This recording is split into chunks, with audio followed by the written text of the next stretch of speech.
All of his co-workers were gone. What could it mean? Stanley decided to go to the meeting room. Perhaps he had simply missed a memo.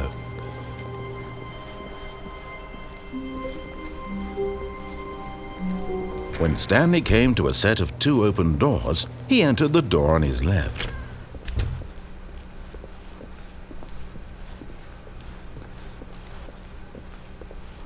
Yet there was not a single person here either. Feeling a wave of disbelief, Stanley decided to go up to his boss's office, hoping he might find an answer there.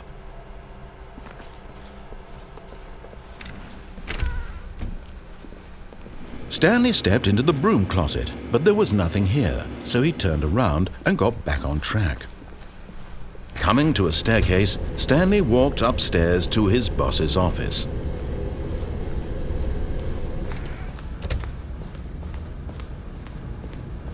Stepping into his manager's office, Stanley was once again stunned to discover not an indication of any human life. Shocked, unraveled, Stanley wondered in disbelief who orchestrated this, what dark secret was being held from him. What he could not have known was that the keypad behind the boss's desk guarded the terrible truth that his boss had been keeping from him, and so the boss had assigned it an extra secret PIN number, 2845. But of course, Stanley couldn't possibly have known this. Yet incredibly, by simply pushing random buttons on the keypad, Stanley happened to input the correct code by sheer luck. Amazing. He stepped into the newly opened passageway.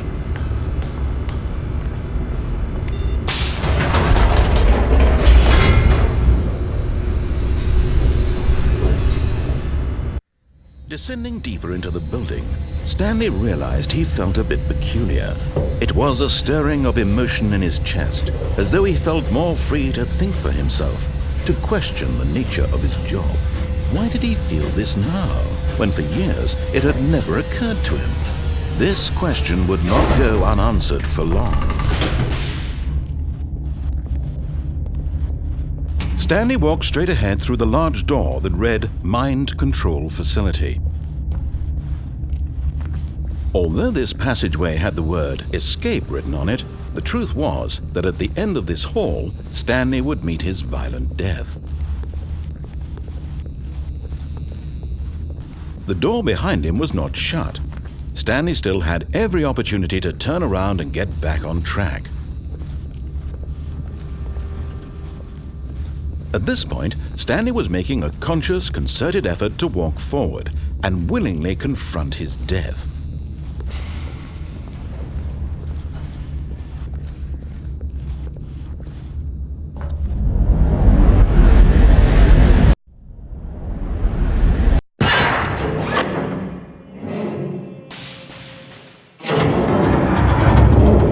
As the machine whirred into motion, Stanley was inched closer and closer to his demise. He reflected that his life had been of no consequence whatsoever. Stanley can't see the bigger picture. He doesn't know the real story, trapped forever in his narrow vision of what this world is. Perhaps his death was of no great loss, like plucking the eyeballs from a blind man. So he resigned and willingly accepted this violent end to his brief and shallow life. Farewell, Stanley.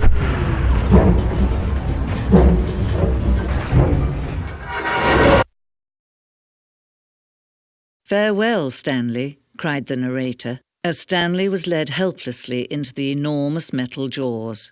In a single visceral instant, Stanley was obliterated as the machine crushed every bone in his body, killing him instantly.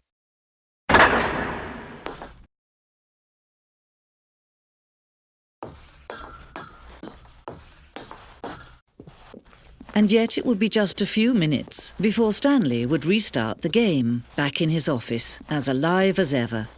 What exactly did the narrator think he was going to accomplish? When every path you can walk has been created for you long in advance, death becomes meaningless, making life the same. Do you see now? Do you see that Stanley was already dead from the moment he hit start?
Oh, look at these two. How they wish to destroy one another.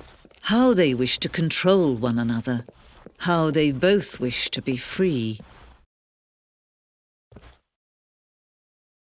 Can you see?